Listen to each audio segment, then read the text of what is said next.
Ya, ya. Kita lihat sedikit. Ini hanya a few slides, hanya pembukaan aja. Apa sih Injil palsu Barnabas itu? Injil ini pertama kali muncul itu tahun 1708 dalam bahasa Itali. Jadi ini bukan zaman Yesus ya. Zaman Yesus nggak ada yang bahasa Itali. Ya, teman-teman perlu ketahui ini ya.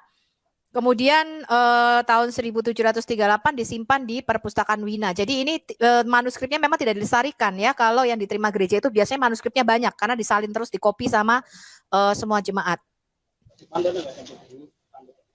Kemudian tahun 1907 itu diterjemahkan ke dalam bahasa Inggris oleh Lonsdale dan Laura Ruck. Ini orang Kristen yang menerjemahkan loh. Ya, dengan judul The Gospel of Barnabas Oxford 1907. Nah, orang Kristen menerjemahkan ini supaya mereka mengerti ini loh yang disebut Injil-Injil palsu. Jadi ada banyak-banyak tulisan-tulisan dari bidat-bidat gereja ya atau sekte-sekte heresi dari gereja, salah satunya Injil Barnabas ini gitu. Ya. Kemudian tahun 1908 diterjemahkan ke dalam bahasa Arab oleh Khalil Sada. Cuman pembukaannya itu dia potong, ya Pak Lidara ya, yang dikatakan ini Injilnya ditemukan di sini-sini bla bla bla itu dipotong sama dia. Jadi seakan-akan ini loh Injil bener, ini Injil yang dikepit di keteknya Isa pada waktu Isa masih baby. Ya, seakan-akan begitu, ya. Kemudian diperkenalkan ke Indonesia oleh Ahmad Salabi. Ya, nanti mungkin Pak Lidara kalau ada detailnya, saya mau Anda tahu Kristen, ya, sepintas. Siapa sih penulis Injil? Ia adalah seorang mantan biarawan Marino setelah masuk Islam, diganti menjadi Mustafa Al-Arandi. Ini pada waktu Spanyol pada waktu itu udah mulai dijajah oleh Islam ya. Kalau kita lihat dari karbon datingnya, ini baru ditulis abad 15-16 teman-teman. Jadi jauh ya setelah Yesus ya. Yesus abad pertama ya tahun 30 ya.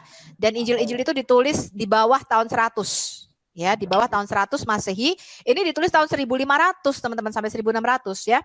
Dari jenis kertas dan gaya penulisannya. Kemudian bahasa yang dipakai juga dialek Tusca dan Fenisia. Ya, dan dua bahasa ini baru muncul sekitar abad 13, jadi tahun 1300. Kebayang nggak, bohong banget. Ya, dan ini yang mereka percaya dan mereka sebarkan. Kemudian Injil Barnabas ini sendiri yang mereka sebut Injil Barnabas itu bertentangan dengan isi Quran. Ya. Kristus, judulnya Kristus, tapi dia mengatakan bahwa Yesus itu bukan Mesias. Ya, di pasal 96. Dan dia mengatakan bahwa Muhammad adalah Mesias atau Al-Masih. Ini kan bertentangan dengan doktrin Islam. Ya, teman-teman di dalam tulisan Frank Marino. Dalam tulisan Marino tadi itu Muhammad dikatakan Mesiasnya atau Al-Masih. Nggak ada doktrin Islam yang mengatakan Muhammad itu Mesias atau Al-Masih. Ya, Al-Masih itu ya Isa itu. Ya, yang mereka sebut Isa atau Yesus. Kemudian pasal 178 juga menyatakan langit ada 9. Ini bertentangan dengan Quran surah Al-Baqarah surah 2 ayat 29 yang menyebut langit jumlahnya ada 7. Nah, kemudian pertentangan lainnya Barnabas pasal 3 itu menyatakan bahwa ketika Maryam melahirkan Isa atau Yesus tidak mengalami kesakitan. Ini bertentangan dengan Quran surah Maryam surah 19 ayat 23. Ya. Jadi isinya bertentangan sendiri, ya. Kemudian Dr. Abbas Mahmud Al-Akkad, seorang cendekiawan atau budayawan Mesir tahun 1889-1964 mengajak umat Islam juga menjauhi diri dari Injil Barnabas. Ini karena bertentangan dengan Islam dan merupakan Injil palsu. Ya. Kemudian pasal 3 menceritakan Yesus lahir pada masa Pilatus menjadi gubernur di Yudea. Ya, ini tidak benar. Ya, Pilatus itu pada waktu itu belum menjabat ya. Pada waktu Yesus lahir itu pada zaman Herodes Agung. Ya. Pontius Pilatus itu menjadi prokurator ya. Kemudian penulis Injil palsu ini tidak memiliki pengetahuan geografis peta Israel. Pasal 20 dikatakan Yesus berlayar dari laut Galilea ke Nazaret. Itu enggak betul ya, secara geografis keliru. Kemudian pasal 21 Yesus mendaki dari Nazaret ke Kapernaum. Harusnya turun ya, bukan mendaki, ya. Nah, kemudian pasal 152 dikatakan ada tong-tong kayu tempat menyimpan anggur ya. Pada zaman Yesus belum ada itu. Ya. Kemudian di pasal 119 disebut adanya gula. Ya, gula dari tebu itu belum ada pada zaman Yesus ya. Kemudian pasal 82 disebut juga tahun Yobel dirayakan setiap 100 tahun sekali. Harusnya 50 tahun sekali dan ini baru ada pada zaman Paus siapa gitu ya Pak Lidara ya.